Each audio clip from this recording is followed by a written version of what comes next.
visuals that you see on your screens right now are coming from Sumy.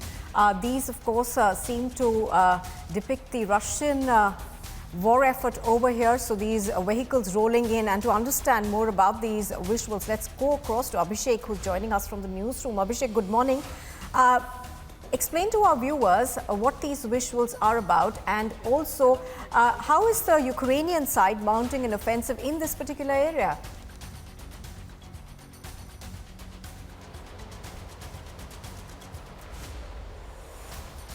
Well, we are into day 27 of the Russia-Ukraine war.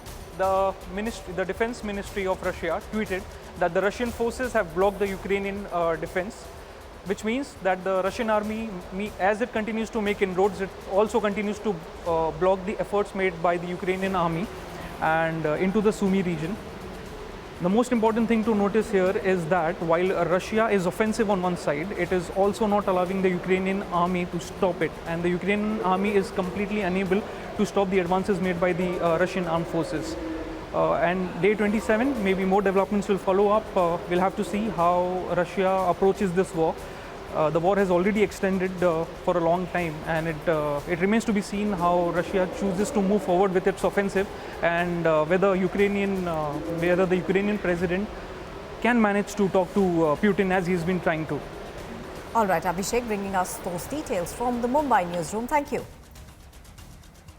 Well, as Abhishek was pointing out, of course, this is the offensive that has been mounted by the Russian side, and the talks are on. However, we are continuing to see these kind of visuals every day.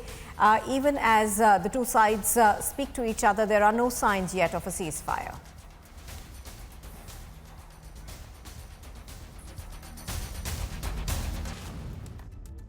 Now, residents of a building in the western part of Kiev, which was damaged in shelling, were left devastated when they returned to survey the damage. Now, Russian troops are shelling Kiev for a fourth week now and are trying to surround the capital, which had nearly 3 million people before the war. And you can just see the scale of devastation the capital is witnessing right now.